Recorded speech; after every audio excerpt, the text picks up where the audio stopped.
Հարգելի հեռուստադիտողներ, շարունակում ենք աշխատել ուղիղ եթերում, այս պահին զրուցակիցս դեմոկրատական այլընտրանք կուսակցության ղեկավար Սուրեն Սուրենյանցն է։ Բարև ձեզ, պարոն Սուրենյանց, շնորհակալություն հրավերելու համար։ Պարոն Սուրենյանց, օրվա երկրորդ կեսից կարծես թե իրավիճակը կտրուկ լարվեց Գյումրիում, ինչով է սա պայմանավորված ձեր դիտարկմամբ։ Կարծիքներ կան, որ մասնակցությունը կարծես թե այսքան բարձր մասնակցությունը իշխանությունների պլանների մեջ չէր մտնում եւ նրանք խառնվել են իրար, բայց մյուս կողմից էլ կարծիքներ կա, որ նրանք սա կանխատեսել էին ավելի վաղ։ Տեսեք, ի սկզբանե պարզ էր, որ մրցակցային ընտրություններ են լինելու։ Մրցակցային ընտրությունների պարագայում լարվածությունը բնականաբար պետք է աճեր, մանավանդ որ կողմերից մեկը, տվյալ դեպքում իշխանությունը, ամեն գնով վերարտադրվելու մոլուցք ունի, այդ պայմաններում բնական է, որ պիտի լարվածությունը մեծանա ու ինչքան գնանք դեպի երեկո, այնքան լարվածությունը մեծանալու է, սա կանխատեսելի էր որպես սցենար։ Հիմա երկրորդը մասնակցության թվի մասով, իսկապես գրանցվում է մասնակցության մի ցուցանիշ, որը ասենք նախորդ ընտրությունների համեմատ գուցե կրկնակի ավելի լինի։ Նախորդ ընտրությունների 26000 մարդ է մասնակցել ՏԻՄ, այս անգամ այս պահին, որ մենք զրուցում ենք, մոտավորապես 40,000-ի կարգի է արդեն մասնակցությունը, իսկ մինչև երեկո այդ թիվը կարող է մինչև 50,000-ի հասնել, գրեթե կրկնակի ավել։ Այստեղ մի քանի գործոններ ունեն։ Նախ Գյումրվա բոլոր ազդեցիկ դերակատարները մասնակից են այս ընտրություններին, իսկ Գյումրու որպես քաղաք առանձնահատկությունները իմացող մարդը գիտի, որ տեղային խմբավորումների դերը Գյումրիի կյանքում շատ մեծ է, իրենք առավելագույնս կոնսոլիդացնում են մարդկային ռեսուրսներ իրենց կողմնակիցների, սա մեկ։ Երկրորդ այս ընտրությունները գլխավոր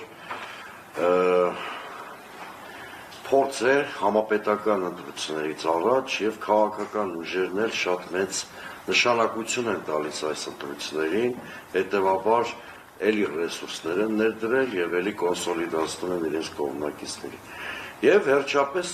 վարչական ռեսուրսի գործոնը կա։ Իշխանությունը իհարկե կուզենար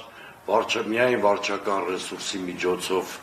կառավարելի դարձնել ինչ-որ մասնակցության մակարդակ, այդտեղ այդ վարչական ռեսուրսին դարձնել թիվ 1 գործոն։ Բայց իրենց հաշվարկները ինչպես տեխնացու փոխելու պարագայում չի աշխատել, այնպես էլ վերջնարդյունքում չի աշխատելու։ ԿՊ-ն դերևս ընտրարշավից շատ առաջ եմ ասել, մնալու է հպարտ մեջ նորավականիում, ճակերտավոր հպարտ մեջ, հպարտ բառը քանի որ շատ են սիրում, դուք հեգնական ընդունեք, որովհետև ես չեմ տեսնում նորավականիում մի քաղաքական ուժ, որը ցանկանա նրանց հետ կոալիցիա կազմի։ Իսկ ցանկացած պարագայում ինչպիսի արդյունք էլ գրանցվի, մեկիս համար դա շատ հաճելի կարող է լինել, մյուսի համար մի քիչ պակաս հաճելի, զուտ ներկուսակցական առումով, բայց հանրագումարային առումով ես կարծում եմ, որ սա քաղաքացիական պայմանագիր կուսակցության համար պարտություն խորհրդանշող ընտրություն է։ Սրանով եք պայմանավորում, որ Նիկոլ Փաշինյանը խուսափեց գալ Սարիկ Մինասյանի հանրահավաքից վերջին։ Նիկոլ Փաշինյանը շուտով խուսափելի է որևէ համայնք գնալուց, որովհետև այն բառամթերքը, որով քաղաքացիները մեր արտահայտվում են նրա մասին, նորմատիվային չէ եւ եթերային չէ, փոխանցել չեմ կարող, բայց այո, ձեր հարցի մեջ կա շատ հստակ գնահատական, նաեւ այո, նա չեկավ Գյումրի, որովհետեւ նա սովոր է միայն հաղթանակներին տեղ լինել, իսկ պարտությունը մենք գիտենք, նա բոլորին հասցեագրում է բացի իրենից, այս պարագայում էլ կլսենք նրա կողմից անշուշտ, որ մեղավոր էին այն Սարիկը զորակ էր եւ այլն, ի խոսքով ես մեղ չունեմ եւ այլն, կարծում եմ այո, նրան հստակ անալիզ էին տվել, որ Գյումրիում քաղաքացիական պայմանագիրի ձախողված է։ Բայց Նիկոլ Փաշինյանը ինչ միջոցների կարող է դիմել ձեր դիտարկմամբ, եթե այս սցենարի ականատեսը լինի։ Հիմա տեսնում եք ինչ միջոցներ են դիմում, էլի ձերբակալություններ օրվա մեջ, ինչ-որ փոքր լարվածություններ տեղամասերում, բայց կրկնում եմ մեր խոսելու պահին դերևս պիկին չեն հասել ոչ լարվածությունը, ոչ ռեպրեսիաները։ Ընդհանրապես ասած, ես կարծում եմ Նիկոլ Փաշինյանը նույնիսկ այս ընտրությունների արդյունքին չի սպասում։ Հիմա Ինչ առումով։ որովհետև նա գիտի, որ պարտվել են։ Դրա համար էլ չեկավ։ Նա հիմա միջոցներ է փնտրում այս ընտրությունների արդյունքների չեղարկելու համար իմ խորին համոզմամբ։ Այսինքն ինչ զարգացումներ սպասել այս Ասեք ինքը մի հատ հիմար մտածողություն ունի, որը արտահայտել էր համապետական մակարդակով, չէ՞, կամ երկիրը վարչապետ, կամ ես կլինեմ վարչապետ, կամ երկիրը վարչապետ չի։ Իմ տպավորությամբ հիմա նույն բանաձևը նա փորձում է Գյումրիի վրա տարածել։ Ուղղակի հիմա մի հատ շատ էական տարբերություն կա։ Այն ժամանակ Նիկոլ Փաշինյանը երբ նման հայտարարություններ անում, այսպես կոչված ձյու վրա էր 2018 թվականին։ Հիմա ուղղակի նրա որևէ միջամտություն կարող է բերել հակառակ արդյունքի եւ հակազդեցություն շատ ուժեղ առաջացնել։ Մասնավորապես օրինակ ընտրողները չգնան եւ ձայն չտան այն ուժի տեխնացուին, որը Նիկոլ Փաշինյանն է ներկայացնում։ Չէ, ես ասում եմ, եթե նա փորձի միջամտել ընտրությունների այն արդյունքի վրա, որը իր համար բարենպաստ չի, կարող է հակազդեցություն առաջանալ Գյումրիում, որը գուցե տարածվի ամբողջ երկրով, որովհետեւ եկեք մի բան չմոռանանք, ամեն դեպքում Գյումրիի ընտրությունները օրինակ այսօրվա թիվ 1 իրադարձությունն են ամբողջ Հայաստանում ներքաղաքական։ Այս պահին փարակարմել են ընտրությունները։ Փարակարմել են ընտրություններ, բայց եկեք համաձայնվենք, որ դրանց քաղաքական նշանակությունը նույնը չի, ամենայն հարգանքով փարակարի։ Սա լակմուսի թուղթ է լինելու այս ընտրության արդյունքը, այսինքն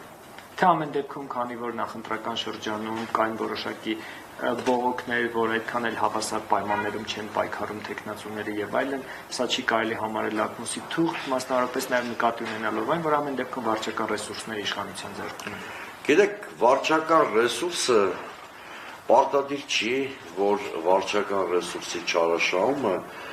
կայուն հաջողություն պարգևի իշխանությանը։ Ամեն վարչական ռեսուրսի չարաշահում իր հետ բերում է ուժեղ հակազդեցություն։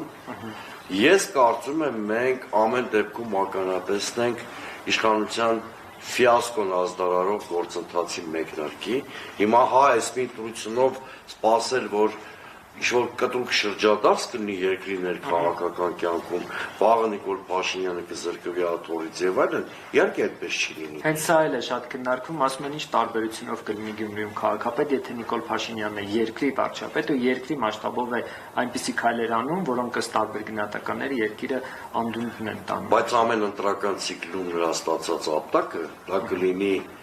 ընտրություն կեղծելու միջոցով կամ ուղղակի պարտության միջոցով թույլատնելու է նրա դիրքերը։ Ես այդ գնահատակը երկու ծայրահեղ մոտեցում կա, որ ես չեմ ընդունում։ Առաջի ծայրահեղ մոտեցումը այն է, որ սա համարում են միայն քաղաքային ընտրություն եւ ասում են որևէ կերպ չի ազդելու երկրի ներքաղաքական ստատուս քվոյի վրա, սա մի ծայրահեղությունն է։ Ամեն դեպքում երկրորդ քաղաքի մասին է խոսքը եւ չի կարելի նման մոտեցում ունենալ։ Երկրորդ ծայրահեղ մոտեցումն է, որ Գյումրիով պայմանավորվում է բացառապես ամեն ինչ։ Այս երկուսն էլ ծայրահեղացված մոտեցումներ են։ Սա քաղաքական շատ կարևոր գործընթաց է, որը ազդելու է երկրի ներքաղաքական ստատուս քվոյի վրա։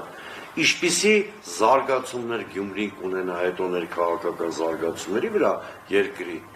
Ցույց կտա ժամանակը, բայց երկու բան ես կարող եմ արձանագրել։ ԿՊ-ն պարտվելու է Իշխանությունը այս ընտրությունից հետո ավելի թուլանալու է։ Այն ընդդիմադիր դաշտում ինչ վերադասավորումներ տեղի կունենան։ Սա արդեն եկեք առաջիկա շաբաթներին ավելի պարզ կհասկանանք։ Ընդդիմադիր դաշտի հետ կապված Գյումրիի քաղաքապետի տեխնացուներից Վարդան Ղուկասյանը արդեն մի քանի անգամ հայտարարել է, որ եթե ինքը բարձր ցուցանիշ արձանագրի, քան մյուս ընդդիմադիրները, նրանք պետք է միանան իրեն։ Ընտրություններից հետո այս առումով ինչ սպասենք։ Գիտեք, ընդդիմությունից ով ամենաշատ քվեստացավ Դա իրավունք ունի ակնկալել, որ մյուս ընդդիմադիր ուժերը պիտի համախմբվեն իր շուրջ։ Մյուս կողմից դա մեխանիկական հայտարարություններով չի լինում։ Այսինքն հաղթող տեխնացուն ինքը պետք է կոնսոլիդացիոն ռեսուրս ունենա եւ պետք է հաշվի նստի նաեւ մյուս ընդդիմադիր ուժերի կարծիքների հետ։ Ես չեմ ուզում կատեգորիկ հայտարարություններ անել։ Հիմա դերևս մի քանի ժամ կա, դերևս ձայները չեն հաշվել։ Հա, առաջի տեղ գրավող տեխնացուն իրավունք ունի կոալիցիոն քաղաքային իշխանություն ձևավորելու հայտ ներկայացնել, սա քաղաքագիտական սկզբունք կա, ոչ ես եմ դա օրինել, ոչ Վարդան Ղուկասյանը։ Մյուս կողմից առաջին տեղ գրավող քաղաքական ուժը պետքա քաղաքական մագնիսի դերակատարություն կարող ունենալ։ Այսինքն իր շուրջ պիտի կարողանա ապահովել կոնսոլիդացիան, որովհետև դեպքեր են լինում, երբ որ դիմադիր դաշտի առաջատարը չի կարողանում կոնսոլիդացնող գործոն դառնալ։ Աստված արած, սպասենք մի քանի ժամ մնում եւ շատ կարեւոր է տեխնացուների միջև ինչպիսի տարբերություն կլինի։ Տեխնացուներից Մարտուն Գրիգորյանն մեր այսօր հայտարարություն արել, քիչ առաջ էլ ասուլիս էր տվել, նշել էր, որ վաղ առավոտից շարունակում են բռնաճնշումներ իր թիմի նկատմամբ եւ այս պայդրությամբ մեջբերում եմ իրեն մեր թիմակից ավականու անդամության տեխնացուների եւ աջակիցների մեքենաները, որտեղից պատահի կանգնեցնում են կամ վարորդով կամ առանց վարորդի տանում են անհայտ ուղղությամբ։ Քիչ առաջ տեղեկացանք, որ առևանգել են մեր դաշինքի ավականու անդամության տեխնացու Անահիտ Խալացյանին բռնի ուժով, շարունակում է իհարկե գրառումը, բայց արդեն այս դեպքերի հետ կապված ձեր գնահատականը։ Իմ գնահատականները խիստ բացասական են։ Ուրեմն ես ասել եմ, որ անկախ նրանից, որ ընդդիմադիր ուժն է ապօրինաբար թիրախավորվում, ես դա համարում եմ հարված ուղղված մեր ուժին եւ նույն կերպ կարձագանքեմ ընդդիմությունից ում նկատմամբ ուզում է անարդար գործողություն տեղի ունենա։ Ես քիչ առաջ ասացի, որ Նիկոլ Փաշինյանը առանցնել հավասարակշռության բաշխի չի եկել ողջ իր գործունեության ընթացքում լրատվական կլինի թե քաղաքական, թե առավել ևս պետական կարգավիճակներում։ Հիմա նա պարտության հոտը առնելով կարող է շատ ավելի անհավասարակշիռ քայլեր անել, բայց զգուշացնում եմ նաև շատ բաներ է փոխվել, իրավիճակներ են փոխվել, կոպիտ ասած մի ամբողջ երկիր այլևս չի պատրաստվում իմ տպավորությամբ հանդուրժել ինչ-որ մեկի գժական շարժի ձևը։ Ինչու ունեք այդ տպավորությունը, եթե այսքան բաներ հանդուրժվել են, ինչ է փոխվել։ Դե գիտեք, բաժակն էլ միանգամից չի լսվում եւ համբերության վերջի կատի կա, նման հասկացություն կա, ամեն իրադարձություն հիմա որ տեղի ունենում Հայաստանում շատ մոտ է այդ վերջի կատիրը դառնալու։ Հա դուք իրավունք ունեք այդ հարցը տալ, որտեղ ինչ պիտի լիներ ավելի զարուրելի, քան Արցախի կործանումը, որը ոտքի չանես տասնյակ հազարավոր մարդկանց։ Ես էլ ասում եմ, որ այնուամենայնիվ այնքան է բաժակը լցված, որ վերջի կաթիլի դեր կարող է կատարել մի իրադարձություն, որը իր նշանակությամբ շատ ավելի լոկալ նշանակություն ունի։ Իսկ հիմա մենք հենց այդ փուլում ենք։ Հնդածս իշխանության վարկանիշը գահավիժում է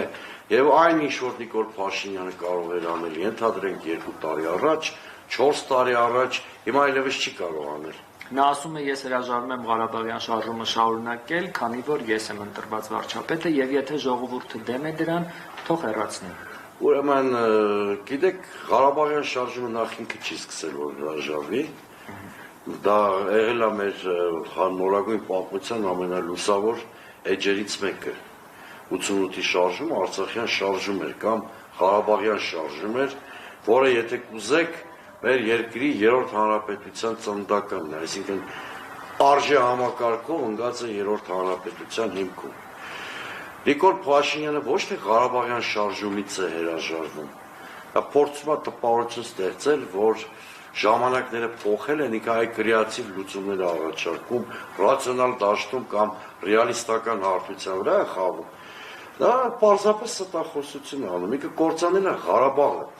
ոչ թե ինչ-որ շարժումից է հրաժարվել, կործանել է Ղարաբաղը։ Եթե նույնիսկ ընդունենք, որ Լեռնային Ղարաբաղի էջը փակված է, դա Նիկոլ Փաշինյանի պատասխանատվությունից չի ազատում, որտեղ այդ արձանագրումը դուք կարող եք անել, ես կարող եմ անել, բայց Արցախի կործանման պատասխանատվությունից Նիկոլ Փաշինյանը հրաժարվել չի կարող։ Դա կարող է շիզոֆրենիկ մի նոպայի ընթացքում 3 նախագահներին թիրախավորել։ Մի հատ ուրիշ շիզոֆրենիկ նոպայի ընթացքում թիրախավորել, ասենք, Ռուսաստանի Դաշնությանը կամ միջնորդ որևէ այլ երկրի, Միացյալ Նահանգներ կլինի, թե Ֆրանսիա, բայց կա պատմական փաստ։ Ինքը հենց այդ պատմական փաստի ուժեղ ազդեցությունից է վախենում, որտեղ այս ելույթները, իր ճղճղոցները, այդ անհավասարակշիռ վարկը կանցնեն, բայց պատմությունը շատ անողոք գիտություն է։ Ինքը նման է մի դատաստանի, որ անխուսափելի ցանկացած մեկին ապտակում է։ Այսինքն որքան էլ Նիկոլ Փաշինյանը հիմա Արցախի իշխանություններն օրինակ մեղադրում Արցախը լուծարելու մեջ, Մեղադրում է նախկին ղեկավարներին, ասում է դեռ 30 տարի առաջ ճանաչել էին Արցախը Ադրբեջանի կազմում ստորագրելով Ալմաթայի հռչակագիրը։ Ներեք Արցախը նիսի ապրանք չէր, որ մեկը գինը տված էր, մեկ ուրիշը գար վերցներ։ Արցախը նախ ինքը պիտի մի հատ փաստաթուղթ ցույց տա, 100 անգամ ասել ենք։ Ցույց տուր մի փաստաթուղթ դեմագոգիկ հայտարարության տեսքով չէ, փաստաթուղթ ստորագրության, որտեղ դրված լինի կամ Լևոն Տեր-Պետրոսյանի, կամ Ռոբերտ Քոչարյանի, կամ Սերժ Սարգսյանի ստորագրությունը, որով Արցախը ճանաչված է եղել ունիտար Ադրբեջանի մաս։ Եթե նման ստորագրության փաստաթուղթ Նիկոլ Փաշինյանը չի կարողանում ցույց տալ, նրա բոլոր զրույցները դատարկաբանություն են։ Կամ եթե այդ ամենը գիտեր ինչու էր 21 թվականին Շուշիի Այսինքն ստացվում է, որ իր որդուն ինքը ուղարկել է ծառայելու մի տարածքում, որ արդեն ճանաչված էր Ադրբեջանի մաս։ Հա, տենց է ստացվում։ Կամ ստացվում է, որ ինքը շաբաթը 2 անգամ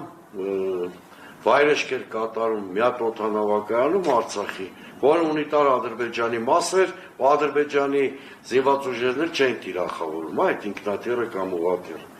Ծիծաղելի բաներ ասում։ Այսինքն այս հայտարարությունները ձեր դիտարկմամբ ժողովրդի մոտ ամեն դեպքում արձագանք գտնելու են եւ համբերության բաժակը լցվել։ Բայց միանշանակ հիմա ես մի այլ բան էլ ասեմ։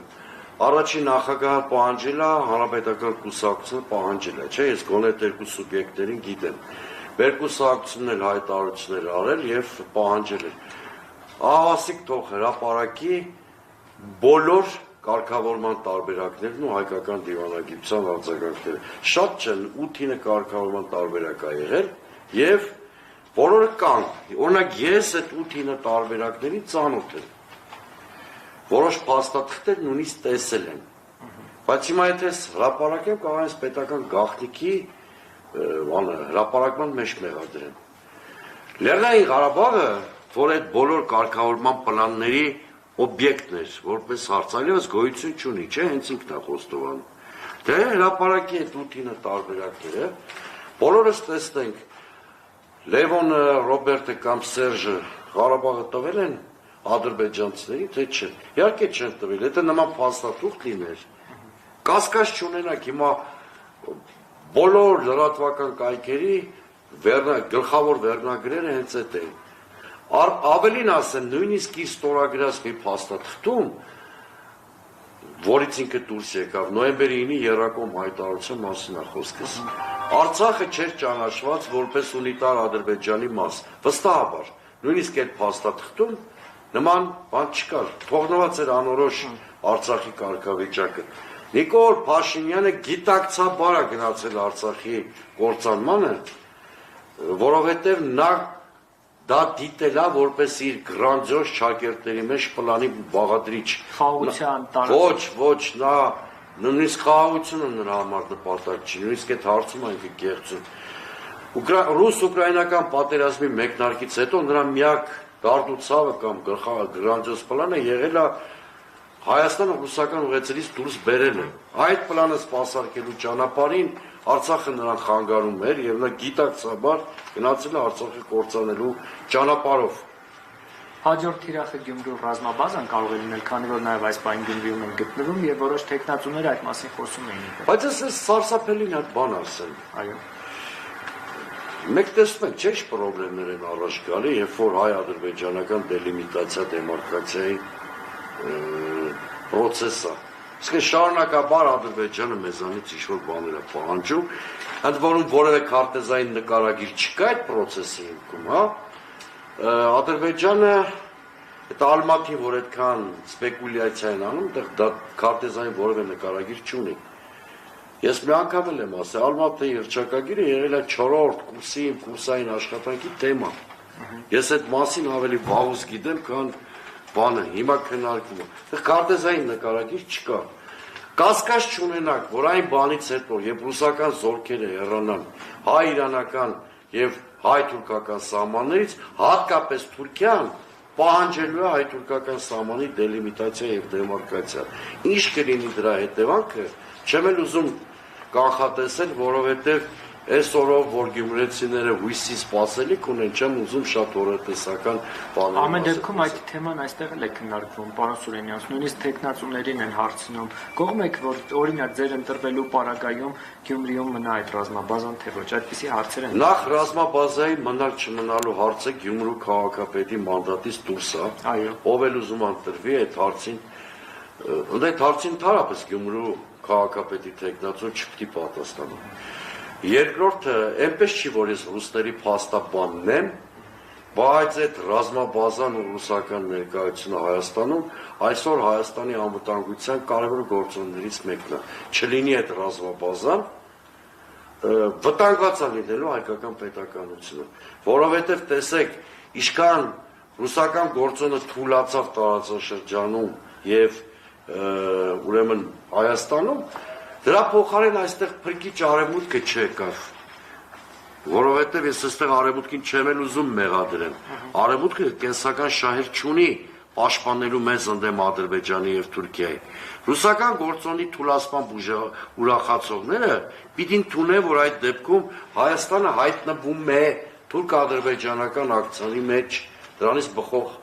հետևանքներով։ Դե հիմա էլ սիրաշահում են Թուրքիային, որ գա եւ Ալիևին ասի, որ ստորագրի իր այդ խաղաղության պայմանագիրը։ Ստացվում է։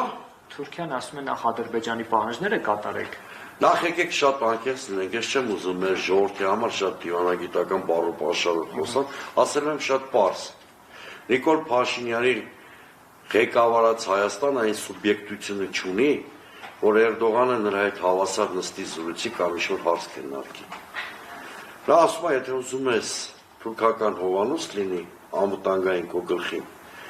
նախ բավարարի Ադրբեջանի բոլոր պահանջները, որից հետո կմտածենք։ Բայց էլ ինչ պետք է անի Նիկոլ Փաշինյանը։ Գիտեք, երբ որ դու կզած վիճակում ես եւ մեջքը չշտկելու որովե ցանկություն չունես, քեզ շարունակ կարան պարտադրել,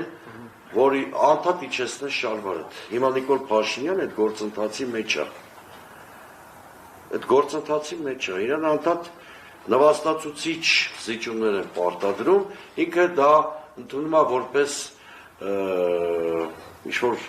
մի կարևոր դիվանագիտական ձեռքբերում, շատ նման է ժողովրդական խոսքով ասած, որ մեկի երեսին անդադ թքում են, ինքը տպավորություն է ստեղծում, որ անձրևի տակ է մնացել։ Բայց նույնիսկ այդ պարագայում Ադրբեջանը չի ստորագրում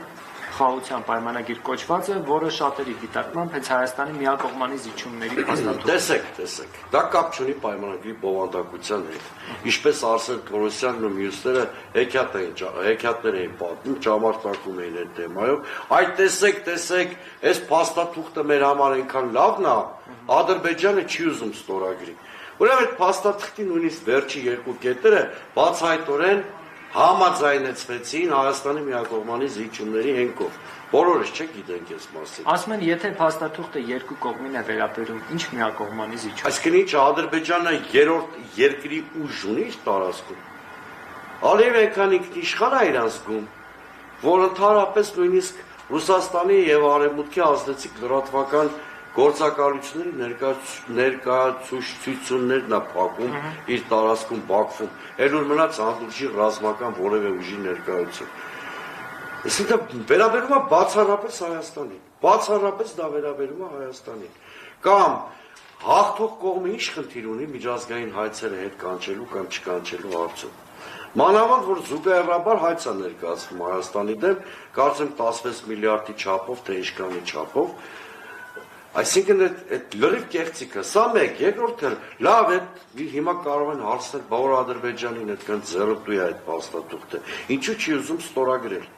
Շատ պարզ, որտեղ Հայաստանից ավելի կորզելու պատմական պատահություն է տեսնում, ավելի պարզ ասեմ։ Քանի որ ի տարբերություն դրանց գյուղի անունը ինչ էր, Ենոքավանի բանի մանկական հեքիաթների տակ մնացած մեկի, Ալիևը ստրատեգիական մտածողություն ունի, ինքը աշխարհաքաղաքական եւ գլոբալ տեղաշարժերը շատ լավ ուսումնասիրում է, շատ լավ հաշվարկում են իր թիմում։ Ինքը սպասում է Իրանի շուրջ զարգացումներին Ալիևը։ Ցավոք սրտի Թրամփի վարչակազմում միասնական մոտեցում իրանական կամպանիայի վերաբերյալ, իրանական հարցի վերաբերյալ գոյություն չունի։ Նախագահ Թրամփի աշխատակազմի մի մասը հակված է այդ հարցը խաղաղ հանգուցալուծման տարբերակով դիտարկելուն, գիտեք, այնտեղ նամակներ են փոխանակում Փեզեշքյանն ու Թրամփը եւ այլն, մյուս մասը հակված է ուժային տարբերակով լուծելուն։ Հարցը մանավանդ, որ իսրայելական լոբին ավանդաբար միշտ ուժեղ է եղել Վաշինգտոնում, Թրամփի շրջապատում էր շատ ուժեղ, իսկ Նեթանյահուի երազանքը մերձարաբելյան մեծ պատերազմն է, որը Միացյալ Նահանգներին կներքաշի Իրանի դեմ կամպանիայում, հա։ Ալիևը շատ լավ հասկանում է, որ եթե այս երկրորդ սցենարը տեղի ունենա, Ադրբեջանը դառնալու է շատ կարևոր ստրատեգիական երկիր Միացյալ Նահանգների արևմուտքի Իսրայելի համար,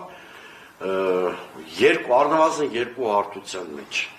Նախ Ադրբեջանը պլազդարմ է օբյեկտիվորեն Իրանի դեմ, այս օրերին խոսում են նույնիսկ այն մասին, որ Աբրահամյան համաձայնագրերին պիտի միանա Ադրբեջանը, կարծում եմ այդ քննարկումներին տեղյակ եք դուք, եւ երկրորդ ադրբեջանական մոտ 15 միլիոնանոց համայնքը, որ Իրանի Իսլամական Հանրապետությունում կա, դա 5-րդ Շավասյան դերակատարություն կարող է կատարել։ Այսինքն Ալիևը սպասում է իրադարձությունների նման զարգացմանը, որը անգամներով կմեծացնի Ադրբեջանի ստրատեգիական նշանակությունը, իսկ գին վճարողներից մեկը դառնալու է Հայաստանը։ Այն գինը, որ պիտի վճարվի Հայաստանը։ Այդ ինչի համար է Ալիևը հապաղում եւ այս փաստաթուղթը չի ստորագրում։ Չեն գիտակցում այս ամենի իշխանությունները Հայաստանի։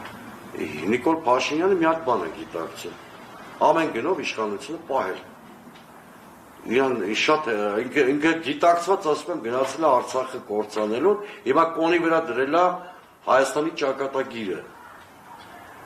Այսինքն շատ զարմանում եք, հետ պատերազմյան Նիկոլ Փաշինյանը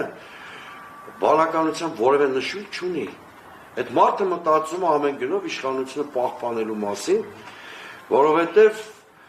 շատ լավ գիտակցում է, որ ԱՑ մեկուսարանի խորքերում մեկը նստած իրան է սպասում։ Այդ կարգավիճակում եղած մարդը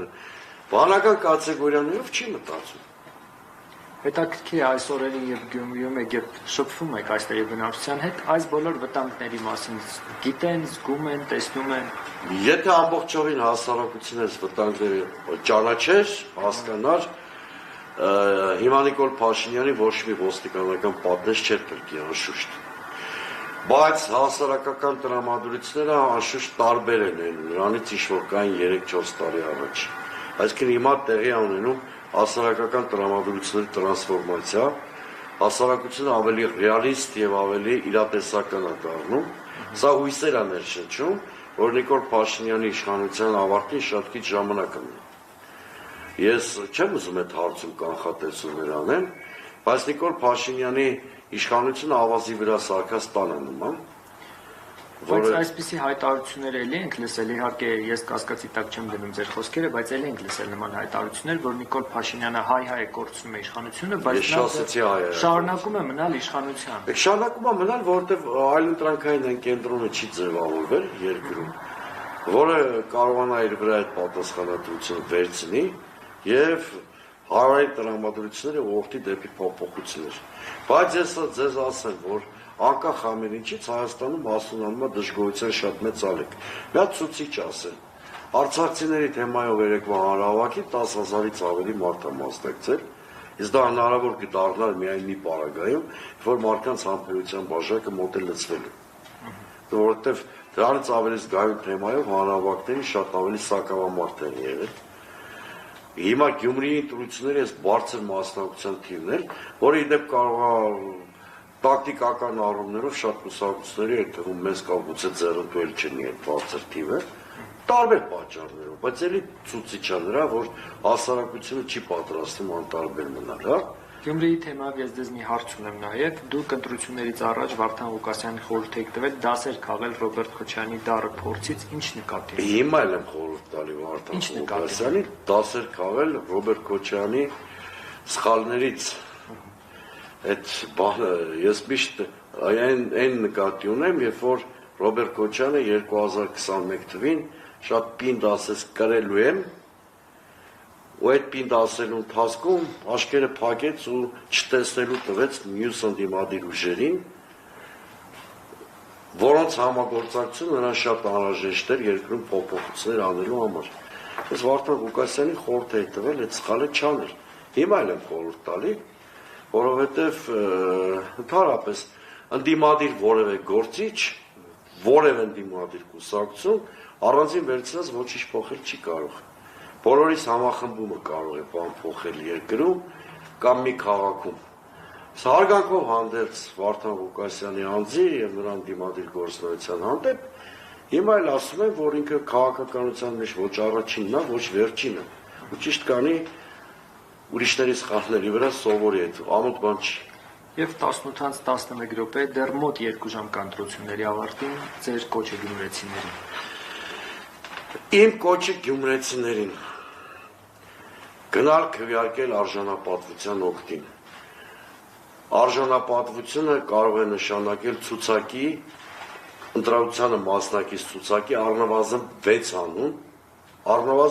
անուն, բայց չի կարող նշանակել ԿՊ։ Այսինքն գնալ ընտրել արժանապատվություն նշանակում է գնալ եւ դեմ քվեարկել ԿՊ-ին եւ Նիկոլ Փաշինյանին։ Ես միտում նա որ մեր կուսակցության թիվը չեմ ասում, որովհետեւ չեմ ուզում խախտել ընտրական օրենսգրքի կանոնները, բայց գյումրեցիները նաեւ շատ փաստերից գիտեն, որ 7 թիվը հաջողություն բերող թիվ է ամեն դեպքում։ Շնորհակալություն։ Հարգելի հետևորդներ, շարունակեք հետևել 168 ժամի ուղիղ եթերներին, քանի որ մենք տարբեր ընտրատեղամասերից աշխատում ենք ձեզ համար։